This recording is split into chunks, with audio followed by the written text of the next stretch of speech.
일곱 대접, 이 심판 중에서 우리가 무엇에 대해서 살펴보고 있죠? 우리가 일곱, 어제 일도 기억이 안 나는데 제가 너무 무리한 것을 물었습니다. 자, 우리가 일곱 나팔의 심판에 대해서 배우고 있습니다. 일곱 나팔에 대해서 배우고 있는데, 여러분 지난번에 다섯 번째 심판, 여섯 번째 심판에 대해서 살펴봤습니다. 자, 그러면 생각해 보세요. 다섯 번째 심판이 끝났어요. 여섯 번째 심판이 끝났습니다. 자, 그러면 오늘은 몇 번째 심판이 나와야 될까요? 일곱 번째 나팔 심판이 나와야 되는데, 오늘 10장에서 뜬금없는 메시지가 삽입되어 있어요. 그러니까 일곱째 나팔이 등장하는 것이 아니라 뜬금없이 다른 메시지가 딱 삽입이 되어 있습니다. 자, 그렇다면 오늘 10장은 도대체 어떤 메시지가 핵심일까요? 우리가 좀 살펴보는데요. 자, 함께 한번 읽어봅니다. 시작. 예언적 사역을 감당하라. 이게 10장의 가장 큰 메시지라고 말할 수가 있어요. 자, 요한계시록을 왜 주셨어요? 예언적 사역을 감당하라. 요한에게 왜 요한계시록을 전체를 보여주셨어요? 예언적 사역을 감당하는 거죠. 그가 이렇게 예언적 사역을 감당했기 때문에 저와 여러분들이 놀랍게도 이렇게 요한계시록을 통해서 살펴볼 수 있는 기회를 갖게 되는 것입니다. 여러분, 요한계시록을 쭉 제가 설교를 하고 있죠. 근데 요한계시록을 쭉 들을 때 또 이렇게 배우면서 무슨 생각이 드세요? 가장 많이 드는 생각이 뭐예요? 아마 무섭다, 겁난다, 걱정스럽다. 전라도 말로 걱정스럽다. 자, 그죠? 해서 심지어 어떤 마음까지 살짝 들어요? 차라리 우리 예수님 재림 안 하셨으면 좋겠다. 왜? 재림할 때가 되면 저렇게 큰 환난들이 닥칠 걸로 아니까 차라리 예수님 재림 차라리 안 했으면 좋겠다, 이렇게 생각하기까지도 한다는 것이죠. 자, 생각해보면 그래요. 자, 우리가 6장부터 심판에 대해서 쭉 살펴봤는데 6장부터 얼마나 끔찍한 심판들이 계속 등장을 했습니까? 죽고 죽이고 수많은 사람들이 굶어 죽는다는 예언이 되어 있고, 특별히 나팔 심판 들어와서는 어땠습니까? 막 바다가 침을 당해서 3분의 1에 쓰게 되어서 막 물고기부터 시작해서 배들도 막 파손되고, 또 물이 쓰게 됨을 인해서 3분의 1의 사람들이 막 죽임을 당하고, 심지어 다섯 번째 나팔 같은 경우는요, 얼마나 재앙이 고통스럽던지 사람들이 죽고 싶어도 죽기를 구하여도 죽음이 저희를 피한다고 돼 있어요. 그게 5개월 동안이나 지속된다. 자, 이런 내용도 있고, 특별히 여섯 번째 나팔 보면은 마지막에 전쟁이 일어나는데 2억의 군대가 어쩌고, 또 인류 3분의 1이 죽임을 당하고 등등의 이런 내용들이 쭉 등장을 하거든요. 자, 그러니 어때요? 무섭다, 겁난다, 이런 생각이 먼저 든다는 것이죠. 자, 근데요, 우리가 여기서 한 가지 꼭 기억해야 될 것이 있어요. 자, 그게 뭐냐면요, 자, 6장에 들어오기 전에 저와 여러분들이 4장과 5장을 봤다는 거예요. 4장을 보고 5장을 봤다는 거예요. 4장이 뭐고 5장이 뭡니까? 여러분, 4장과 5장에서 보여주신 것은요, 바로 천상의 모습이에요. 천국에서 어떻게 예배드리고 천상에서 어떻게 하나님의 영광이 둘러 휩싸이고, 5장이 들어서는 그 천상 가운데서 어떻게 기도가 하나님께 영화롭게 올려지는지, 자, 이 천상의 모습을 4장과 5장에서 보고 6장, 7장, 8장, 9장, 10장까지 오고 있다는 겁니다. 여러분, 우리가 이런 요한계시록에 나타난 쭉 재앙들을 살펴보고 있는데 사람들이 드는 생각이 끔찍하다, 무섭다죠. 네, 여러분, 몰라서 하는 말이에요. 지옥은 더 무섭습니다. 지옥은 더 끔찍합니다. 지옥은요, 더 두려운 거예요. 그러니까 근데 여러분, 우리가 지옥을 두려워할 필요가 있어요, 없어요? 자, 예수 안 믿는 사람 손 들어보세요. 이 자리에 있는데 나 예수 안 믿는다, 내가 용서해 줄 테니까 손 들어보세요.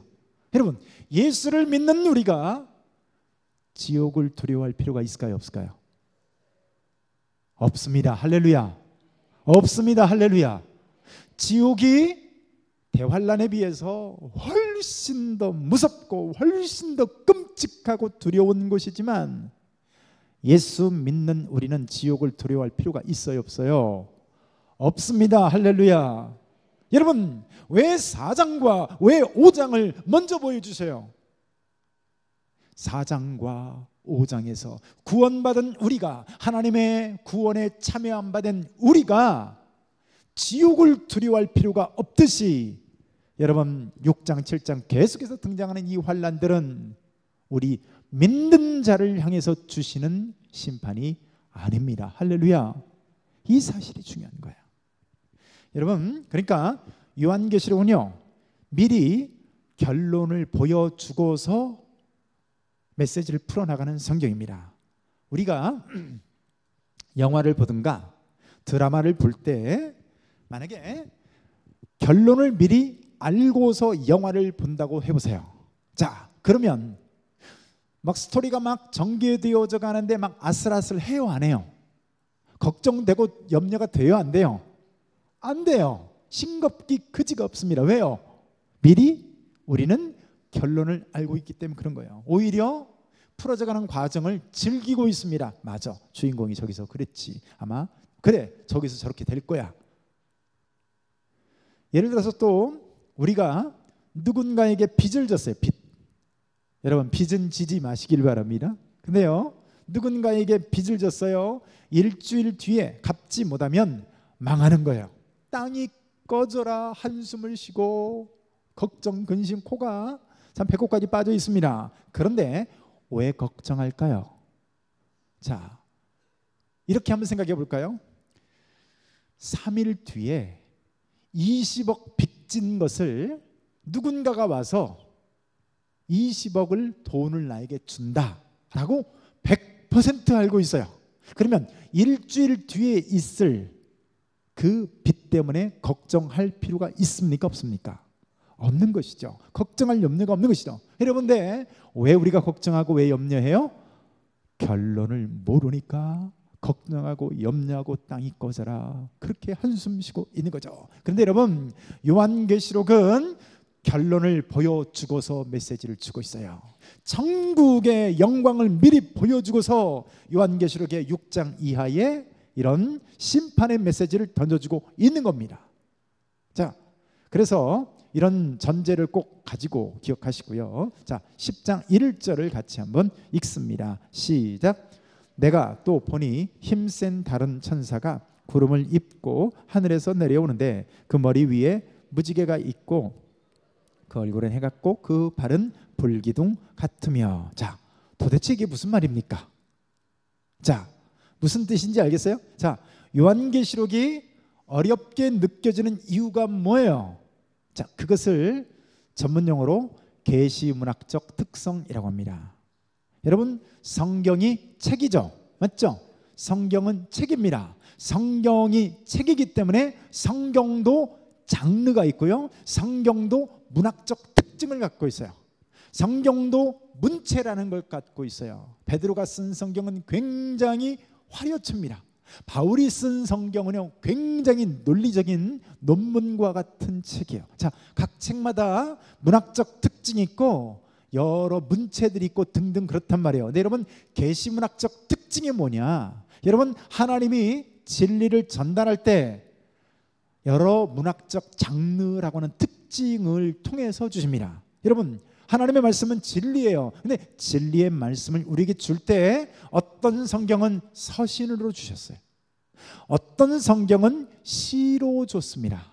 근데 어떤 진리의 말씀은 문학적인 특징을 뭘로 주셨어요? 계시문학적 특징으로 줬어요. 그럼 여러분, 계시문학적 특징이 있다는 거죠. 계시문학만이 갖고 있는 특징이 있다는 거예요. 자, 그런 것들이 아까 본 것처럼 예를 들면 구름을 입고 또 하늘에서 내려오고 머리에 무지개가 있고 얼굴은 해 같고 그 발은 불기둥 같고. 여러분, 어려울 게 하나도 없는 얘기예요. 자, 어떻게 이해하면 돼요? 아, 계시문학적 특징이구나, 이해하면 돼요. 근데 여기서 무지개가 어떻고 구름이 어떻고 발은 뭐고 불기둥은 어떤 의미를 갖고 있고, 여러분 굳이 해석할 필요가 있어요, 없어요? 자, 그 모든 것들은 계시문학 특징 가운데서 여러분 만약에 여기 있는 말씀들, 예를 들면 무지개, 해, 불기둥, 구름, 자 이런 것들을 문자적으로 이해한다고 생각해 보세요. 자 그러면 어때요? 지금 천사가 발이 지금 뭐 해야 돼요? 발이 불덩어리 해야 돼요. 그러면 여러분 천사가 실제로 불덩어리였을까요? 계시문학적 상징을 통해서 표현했을까요? 예, 다 아시는 줄로 믿습니다. 후자입니다, 후자. 자, 왜 이런 말씀을 드리냐면요, 예를 들면 구름 같은 경우는 성경 전체적으로 보면 항상 하나님의 영광을 표현할 때 구름 혹은 연기, 안개 등등 이런 것들을 통해서 보여줍니다. 그래서 여러분 성경의 성전 문지방에 하나님의 영광의 구름이 가득하다든가, 여러분 이렇게 항상 구름은 하나님의 영광을 보일 때 보여주는 거예요. 그러니까 여러분 예수님이 구름 타고 오신다 이렇게 돼 있죠, 그죠? 구름과 함께 오신다는 얘기인데, 여러분 구름과 왜 함께 온다고 얘기했을까요? 그것은 꼭 예수님이 재림할 때 손오공이 권두운을 타고 오듯이 구름 동동동동 타고서 예수님 오실까요? 그게 아니라니까요. 계시문학적 특징이 뭐예요? 구름을 타고 오신다는 것은 하나님이 예수 그리스도께서 영광에 둘러싸여서 오신다라고 하는 문학적 특징을 구름으로 표현하는 겁니다. 그래서 뭐 이렇게 무지개 같은 경우는 또 뭐 태양 같은 이런 것들은 하나님의 신적인 위엄을 이렇게 표현하는구나, 그렇게 생각하면 됩니다. 그래서 또 이제 나중에 보면 바다와 땅을 한편 발로 왼발로 뭐 바다를 밟고 오른발로 땅을 밟고 뭐 등등하는 이런 표현들은 심판을 행하시는 분이 전 우주적인 그런 분으로 묘사하고 있구나. 자, 이 정도로 이해하시면 되는 거예요. 그러니까 요한계시록을 굳이 그렇게 어렵게 이해할 필요가 없습니다. 자, 또 중요한 사실이 있는데요. 자, 10장 6절을 보면 제가 말씀을 줄였습니다. 우리 같이 한번 읽습니다. 시작. 창조하신 이를 가리켜 맹세하여 이르되 지체하지 아니하리니. 자, 지체하지 아니하리니. 자, 또 있습니다. 같이 한번 읽습니다. 시작. 하나님의 이루어지리라 하더라. 아멘. 보세요. 하나님의 예언의 말씀이, 하나님의 심판의 말씀이 어떻게 해요? 지체하지 아니하리라. 하나님의 그 비밀의 말씀이 이루어지리라 하더라. 할렐루야. 여러분 보세요. 이게 얼마나 놀라운 말씀인지 몰라요. 놀라운 사실이 뭐예요? 말씀대로 이루어지이다라는 거예요. 세상 아무리 권력자들이 까불고요, 아무리 적대자들이 교만을 떨고 있어도 하나님의 말씀대로 이루어질 줄로 믿습니다. 여러분 고난이 길어요, 환난이 큽니다. 그러면요, 고난이 크고 환난이 길면 아까 그 4장과 5장의 영광을 잊어버려요. 그래서 뭐만 보여요? 내 현재적인 고난만 보이는 거예요. 내 병든 몸만 보이는 거예요. 내 가난만 보이는 거예요. 외롭고 서럽고 누군가가 알아주지 않고 오늘도 혼자 앉아서 혼자 밥 먹는, 그걸 혼밥이라고 하잖아요. 혼밥 먹고 있고 등등, 요것만 보이지 뭐를 잊어버리는 거예요? 4장과 5장의 그 영광의, 천국의 이 영광을 잊어버리고 사는 거예요.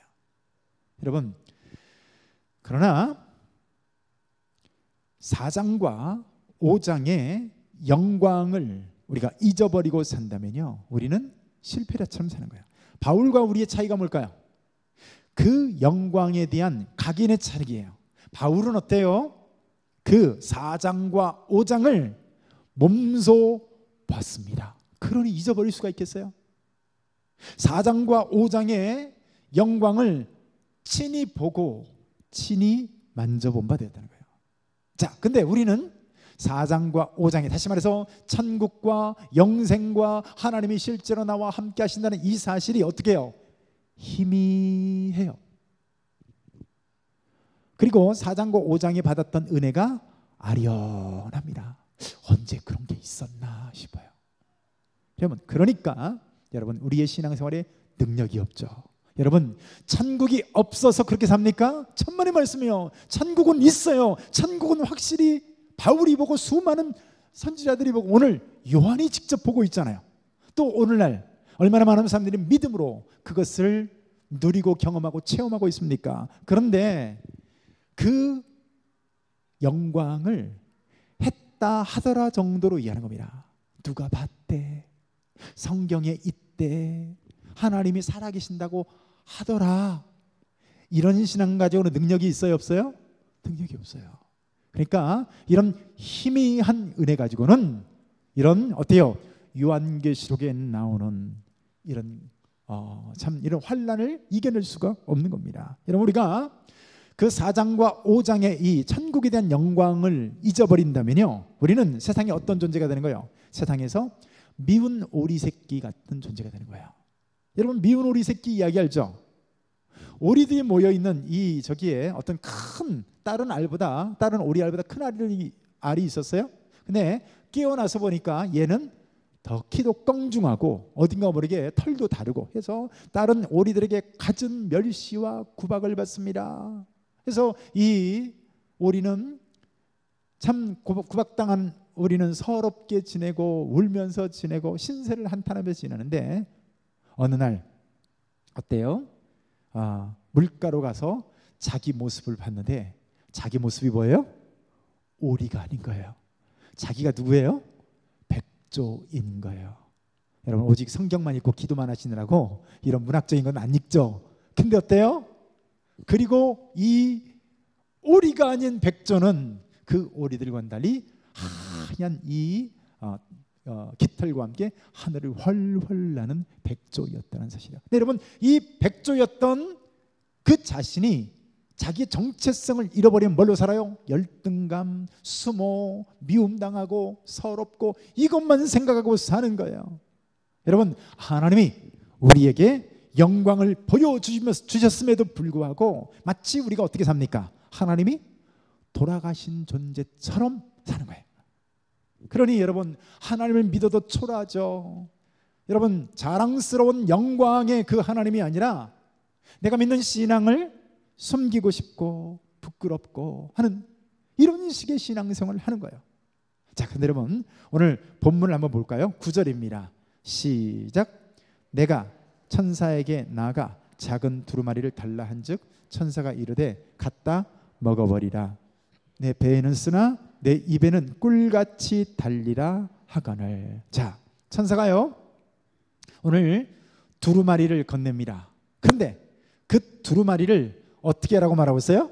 여기 먹어버리라. 먹어버리라. 자, 여러분, 왜 천사가 이 하나님의 말씀 두루마리기를 먹으라고 할까요? 여러분, 한국 사람들이 사용하는 이 한국어 있죠. 요즘에 외국인들이 한국말을 배우기 열풍입니다. 뭐 러시아, 그래가지고 뿐만 아니라 우크라이나 등등 수많은 나라에서 한국어를 배우려고 그래요. 심지어 요새는 영국 사람들 유튜브 보면 막 조회수가 엄청난 영국 남자 해가지고 이런 영국 남자 등등 영국 사람, 미국 사람, 러시아 사람 등등 수많은 사람들이 한국말을 배우려고 하는데 한국말 중에서 가장 어려운 말이 뭔지 아세요? 한국말 중에서 제일 어려운 말이 먹는다라는 말이에요. 먹다. 왜냐하면 이 먹다라는 말 하나 가지고 30가지 40가지의 활용을 하는 거예요. 예를 들면 보세요. 여러분, 저는 처음에 왜 도대체 한국 사람들이 이렇게 먹는다는 얘기만 할까? 참 미안합니다만은 참 저급한 민족이다라고까지 생각한 적도 있었어요. 예를 들면 욕 먹었대요. 그리고 애 먹었대요. 외국 사람들이 야, 어떻게 애를 먹냐? 야, 그러면 애를 쓰냐? 근데 어때요? 애 먹었다. 또 꼴도 먹었대요. 엄마, 나 챔피언 먹었어. 아니, 챔피언도 먹었대요. 여러분, 차가 사고 났습니다. 차가 사고 났더니 야, 본네트가 먹었네. 본네트도 먹었대요. 어려움 당하면 뭐라고 말해요? 야, 우리 물 먹었다. 물 먹었어. 그리고 파산 당하면 또 뭐라고 그래요? 야, 말아 먹었다. 또 어때요? 누가 나한테 뭐라고 하면 나오면서 야 우리 꼰대한테 한 방 먹었다 이러고 나온다고요. 여러분 그래서 야 참 우리나라 사람들은 참 저급한 민족이다. 도대체 먹는 거에다 다 갖다 붙이냐. 근데 여러분 오늘 말씀을 준비하는데요 큰 깨달음이 있었어요. 여러분 먹었다는 사실만큼 확실한 경험이 없는 거예요. 그래서 왜 먹었다고 표현할까요? 그만큼 한국 사람들은 어떤 확실한 느낌, 그죠? 경험적인 어떤 그런 민족인 거죠. 예를 들어서 어떤 마트 같은 데를 가도요 거기 시식 코너 있잖아요. 시식 코너 가서 여러분 하다못해 오뎅 한 조각이라도 먹는 것하고 눈으로 보는 것하고 같을까요 다를까요? 여러분 먹어보기 전엔 그 맛을 알 수 있어요 없어요? 몰라요. 실제로 먹어보니까 느끼하다 그럴 수도 있고 실제로 먹어보니까 빛깔은 좋은데 그냥 매워서 혼났다 등등 그럴 수도 있는 거죠. 그러니까 여러분 눈으로 보는 거하고 먹는 거하고는 천지 차이인 거죠. 그래서 여러분 먹어봐야 그제서야 진정한 경험이에요. 자, 본 것도 경험이고 들은 것도 경험이지만 가장 확실한 경험은 뭐예요? 먹어보는 거예요. 여러분 청산가리가 어떤 맛인지 아십니까? 저는 몰라요. 왜 모를까요? 안 먹어봤으니까. 여러분 청산가리 먹은 사람들은 간증 들려줄 수 있어요 없어요? 못 들려줍니다. 그 짜릿한 감정을 표현할 길이 없어요. 그러니까 여러분 먹어보기 전에는 진짜 경험한 것이 아닌 것입니다. 그래서 여러분 예수님도 그래서 먹으라고 말씀하셔요. 예수님께서 성만찬을 통해서 어때요? 이것은 내가 너에게 주는 나의 거룩한 보혈이다. 피다. 받아 먹으라. 이것은 내가 너희를 주하여 주는 생명의 떡이니 받아 먹으라. 여러분 예수님의 육체를 십자가에서 내어주시면서 우리에게 먹으라라고 말해요. 실제로 예수님의 살을 뜯어 먹나요? 그 걸음이 하는 게 아니에요. 포도주를 먹으면서 내가 너에게 흘리는 피다 받아 먹으라. 근데 여러분 생각해 보세요. 왜 먹으라고 그럴까요? 왜 먹으라고 그럴까요? 여러분 그거 아세요? 먹는 거 말고는요 하나 될 방법이 없어요. 여러분 먹으면 어떻게 될까요? 자, 빵과 내가 어떻게 하나가 될 수 있을까요? 빵하고 나하고 섞어서 막 비비면 되나요? 빵하고 나하고 섞어서 땅바닥에 패대기 치면 내가 하나가 되나요? 먹는 거예요. 먹으면 어떻게 돼요? 먹으면 내 안에 들어와서 피, 세포 하나하나에까지 다 섞여 들어가죠. 진정한 하나 되는 거예요. 그래서 여러분 예수님도 먹으라라고 말씀하는 거예요. 여러분 그 먹으라는 의미는 뭐예요?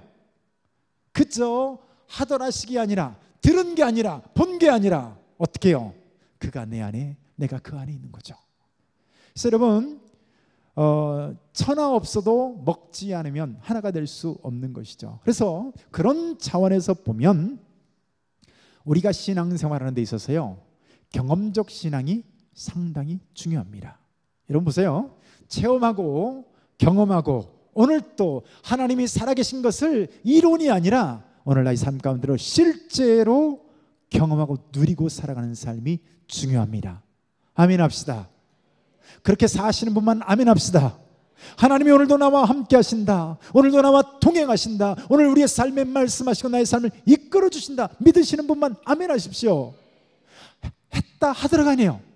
하나님이 있다 하더라가 아니에요.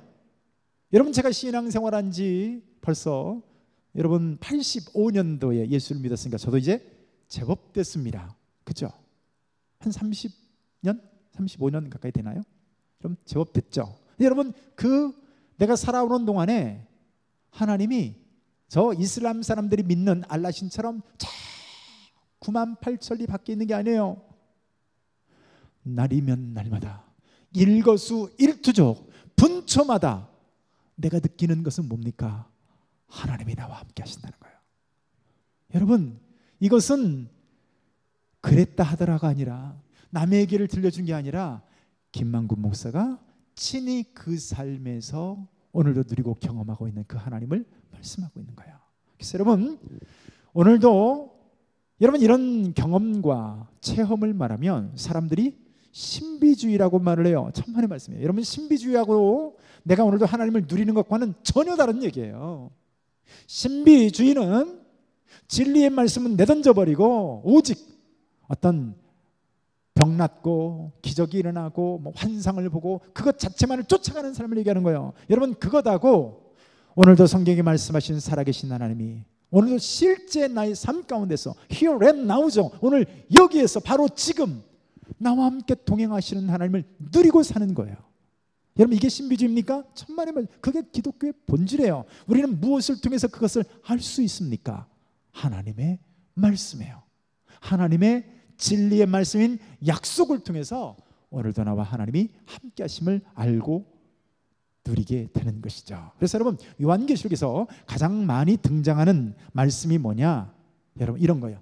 내가 보니, 또 내가 들으니 하는 이런 어구들이에요. 여러분, 요한계시록에 이런 어구가 가득 차 있습니다. 예를 들어 볼까요? 또 계시록 1장 1절 같이 한번 읽습니다. 시작. 예수 그리스도의 계시라. 이는 하나님이 그에게 주사 반드시 속히 일어날 일들을 그 종들에게 보이시려고. 자, 어떻게 하시려고요? 보이시려고. 자, 2절 같이 읽습니다. 시작. 요한은 하나님의 말씀과 예수 그리스도의 증거 곧 자기가 본 것을 다 증언하였느니라. 자, 뭐를 증언하였다고요? 보세요. 본 것을 증언하였다. 보지 못한 사람은 증언을 할 수가 없어요. 그래서 하나님이 어떻게 하셔요? 보여주시는 거예요. 할렐루야. 보시길 축복합니다. 먹으시길 축복합니다. 오늘도 들으시길 축복합니다. 여러분, 여기서 듣는다는 것은 무슨 환상을 쫓아서 막 음성을, 그게 아니에요. 오늘도 나의 삶 가운데서 응답하시는 하나님을 날마다 경험하고 그분 손 붙잡고 걸어가는 이 삶을 의미하는 거죠. 우리 3절도 같이 한번 읽습니다. 시작. 이 연의 말씀을 읽는 자와 듣는 자와 그 가운데 기록한 것을 지키는 자는 복이 있나니 때가 가까움이라. 보세요. 여기 보세요. 이 연의 말씀을 읽는 자와 듣는 자와 지키는 자입니다. 보세요. 요한계시록을 왜 주셨어요? 읽으라는 거예요. 그리고 요한계시록을 왜 주셨어요? 그 요한계시록에 들려지는 말씀을 들으라는 거예요. 그리고 듣고 나서 어떻게 하라는 거예요?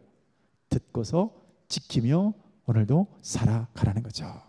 그래서 여러분, 요한계시록을 읽으면서 우리가 갖는 느낌이 무섭다, 두렵다가 아니라 여러분, 이거예요. 우리를 4장과 5장을 통해서 보여주신 하나님이 자, 우리를 어떻게 이기게 하시나 하는 이 메시지를 찾는 겁니다. 여러분, 그런데 이 환난의 때에 누가 이기고 누가 승리합니까? 여러분, 따라서 해봅시다. 말씀을 먹는 자. 할렐루야. 말씀을 먹는 자요. 이미 은혜를 받아 하나님의 말씀을 먹어본 자예요. 먹은 경험이 있는 자, 이미 하나님의 은혜를 받아본 자, 또 친히 여러분 본 사람, 하나님의 뜻을 들은 사람, 여러분 이 사람이 오늘도 환난 가운데서 견디고 이기고 승리할 수 있는 거예요. 먹은 것이 없는 사람들은요, 견디고 인내한다는 것이 아무런 의미가 없어요. 여러분, 오늘 2019년도 표가 뭡니까? 자, 눈동자 싹 동시에, 여기 눈물이 동시에 다 돌아갔어요. 자, 뭐라고요? 은혜로 승리하는 교회예요. 할렐루야. 누가 이길 수 있어요? 하나님의 은혜를 받아 먹어본 사람, 딱 2명을 하면 있어요. 하나님의 은혜를 받아 먹어본 사람, 오늘도 비전을 보고 들은 사람, 오늘도 나의 삶 가운데서 말씀하시는 하나님, 동행하시는 하나님, 오늘도 손 내밀어서 나의 삶을 이끌어 가시는 그 하나님, 그 하나님을 듣고 보고 누리며 특별히 먹어본 그 사람, 아멘. 그렇습니다. 그 사람이 확신 있는 삶을 사는 거예요. 그 사람이 요한계시록과 같은 대환란이 밀려온다 할지라도요, 이길 수 있는 사람이에요. 여러분, 왜 요한계시록과 같은 이런 대환란, 이런 환란이 필요할까요? 여러분, 지금도 우리는 환란의 시대를 살고 있는 거예요. 예수님이 십자가에서 죽으시는 그 순간부터 대환란이 시작된 거예요. 그런데 마지막 대환란은 정점을 찍는 거죠. 근데 여러분, 왜 그런 환란이 필요할까요? 왜 요한계시록과 같은 7년 대환란이라고 말하는 그 대환란 같은 그런 날들이 필요할까요? 여러분, 진짜와 가짜를 가려내기 위해서요. 바람이 불지 않을 때는 쭉정이나 알곡이나 비슷비슷해요. 그렇죠. 그런데 바람이 쉬 불어와요. 그때 까불어 보면 어떻게 됩니까? 쭉정이는 다 날아가요. 뭐만 남아요? 알곡만 남는 거죠. 여러분, 같이 그냥 교회 다니는 것 같아요. 같이 예수 믿는 것 같아요. 같이 천국 갈 사람처럼 믿는 것 같아요. 그런데 대환란이 밀어닥치면 어때요? 어떤 사람은 예수를 부인하고, 어떤 사람은 예수를 욕하고, 어떤 사람은 차라리 물질을 따라가고. 여러분, 요한계시록에 나오는 여러분 큰 음녀 바벨론 성은요, 여러분 세속주의를 얘기합니다. 물질 만능주의를 얘기합니다. 그 안에 쾌락과 온갖 사탄이 만들어낸 왕국이 있는 거예요. 사탄이 그 왕국으로 초대하는 거예요. 거기서 함께 취하자, 함께 음료로서 누리자라고 얘기하는 거예요. 근데 여러분, 거기서 누구만 거절할 수 있을까요? 진짜 하나님의 백성만 노 할 수 있어요. 왜요? 우리는 더 큰 즐거움, 더 큰 기쁨, 더 큰 영광, 이 세상 사탄이 주는 그 알량한 그저 먹고 마시고 누리고 그런 쾌락에 빠진 그 정도가 아닌 것을 우리는 어떻게 해요? 이미 4장에서 5장에서 받기 때문에 그렇습니다. 할렐루야. 이 영광을 누리시길 축복합니다. 여러분, 우리가 전도하지만 전도가 뭡니까? 복음이 뭐예요? 이미 본 사람, 이미 본 사람이 본 것을 말하는 거죠. 본 것을 들려주는 거죠. 증인은요, 본 것을 말하는 사람이에요. 들은 것을 말하는 사람이에요. 지어내는 것을 말하는 사람이 아닙니다. 그래서 여러분, 우리가 보고 듣고 받아 먹어본 사람은 확신이 있어요. 그래서 이 확신이 있어야 드디어 이 복음도 증거할 수 있는 거예요. 여러분, 아까 천사가 받아 먹으라 라고 했죠. 받아 먹었어요. 시장에서 약을 파는 사람도요, 여러분 그 확신을 한번 보세요. 그 약장수들의 확신을 보십니까? 우리 어머니는 약장수한테 가면 갈 때마다 한두 마리씩 뭐를 사와요. 그 확신, 눈에서 막 광기가 흘러요. 근데 여러분, 가짜 약인데도 확신을 갖고 팔면 어때요? 삽니다. 근데 여러분, 저와 여러분들이 믿는 이 복음이 가짜입니까? 진짜입니까? 진짜죠. 할렐루야. 진짜라고요. 진짜니까 그 수많은 이단들이 그렇게 판을 친 거예요. 왜요? 여러분, 진짜 명품이어야 짜가들이 등장하죠. 짝퉁이 등장하죠. 맞죠? 여러분, 3,000원짜리 나이스 신발에 짝퉁이 있어요? 없어요? 그런 건 없어요. 나이키여야 짝퉁이 있는 거죠. 여러분, 마찬가지예요. 여러분, 기독교가 진짜니까, 기독교가 진리니까 수많은 그런 가짜들이 탄생하는 거예요. 그러니까 여러분, 저 이슬람교도 어디서 나와요? 기독교에서 갖다 베낀 거예요. 여러분, 전 지구 위에 3분의 1이 공산주의인데 공산주의가 어디서 나와요? 기독교에서 갖다 베낀 거예요. 북한의 김일성 주체상이 어디서 나와요? 성경에서 갖다 베낀 거예요. 왜 그럴까요?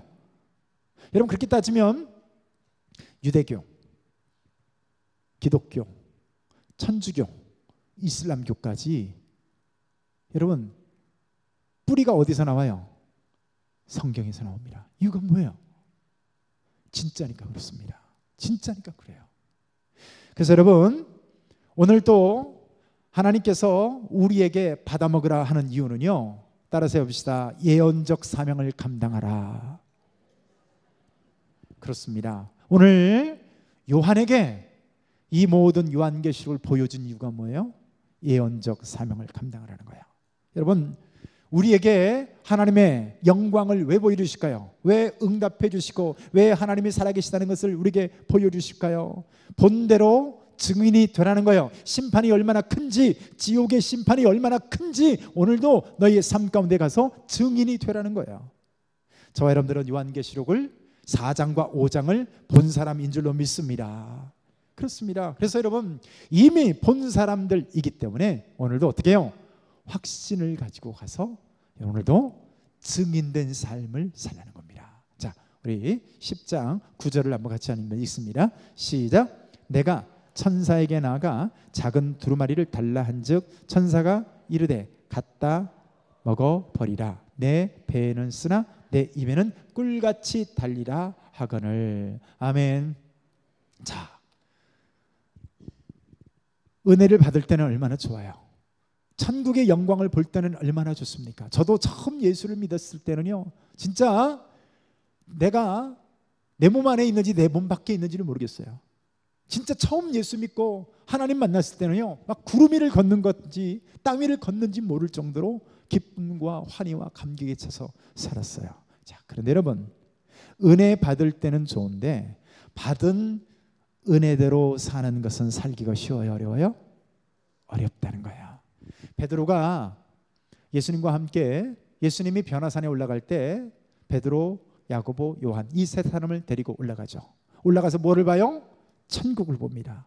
이 세 사람이 천국의 영광을 우리 주님께서 보여준 것을 통해서 천국을 봐요. 얼마나 베드로가 기쁘고 감격스러웠던지. 주님, 내가 주님을 위해서 초막셋을 짓겠습니다. 하나는 엘리야를 위하여 등등 이래 가면서 어때요?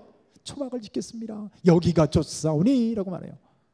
근데 여러분, 예수님이 변화산에 머무나요? 아니에요. 내려가자 하시는 거예요. 이유가 뭐예요? 천국의 영광을 봤으니 어떻게 해야 돼요? 내려가야 되는 거죠. 여러분, 천국의 영광을 볼 때는 베드로가 좋았지만 천국의 영광을 받은 사람으로서 베드로가 사는 것은 어때요? 어려웠어요. 결국에 베드로는 어때요? 거꾸로 십자가에 매달려 못 박혀 죽습니다. 여러분, 두루마기를 받아 먹으라 할 때 입에는 송이꿀처럼 달았어요. 그런데 배에는 쓰게 되는 겁니다. 이유가 뭡니까? 오늘도 우리가 하나님의 말씀을 듣고 하나님의 자녀가 되어서 천국을 영광을 보면서 기쁨과 은혜와 감격 가지고 나와 동행하시는 그 삶을 하나님을 오늘도 누리면서 살지만 그대로 들고서 세상 가운데 나가보세요. 우리를 이해해줘요? 안 이해해줘요? 우리를 알아줘요? 알아주지 않아요. 오히려 멸시하고 여러분 우리를 조롱합니다. 그리고 오늘도 예수님의 옛자만 끊어도 그냥 눈을 부라리고 등등 인격적으로 모독하고 그래요. 근데 여러분, 우리는 뭐를 보는 사람? 그 자체를 보는 사람이 아니라 항상 우리의 시선이 어디 있어야 돼요? 요한계시록 4장과 5장의 영광을 받아요. 마치 사도 바울이 이 선교적 삶을 살아갈 때 온갖 매 맞고 돌에 맞고 강도의 위험을 당하고 채찍에 맞고 감옥에 들어가고 파선을 당하고 등등 수많은 어려움이 있었지만 여러분, 바울의 시선은 어디 있었어요? 사도행전 14장에서 루스드라 성에서 경험한 여러분, 내가 하늘 3층 천에 올랐었노니라고 하는 바울의 시선은 항상 3층 천에 머물러 있었어요. 그러니까 어떻게 됩니까? 이 땅에 있는 바울이 겪는 그 모든 것들은요, 넉넉히 이기느니라. 할렐루야. 여러분, 오늘 저와 여러분들의 시선이 어디 있어야 돼요? 여러분, 4장과 5장, 다시 말해서 천국의 영광 가운데 우리 구원과 영생이라고 하는 여기에 시선이 머물러야 됩니다. 그러면요, 조금 가난해도 괜찮아요. 조금 몸이 건강치 않아도 괜찮아요. 사람들이 날 알아주지 않아도 괜찮아요. 할렐루야. 여러분, 그러나 오늘도 마치 배에 쓴 것처럼 그리스도의 사명을 감당하기는 쉽지 않지만 믿음으로 온전히 이겨내심으로 승리하시는 저와 여러분들의 삶이 되시기를 축복합니다. 기도합니다. 하나님,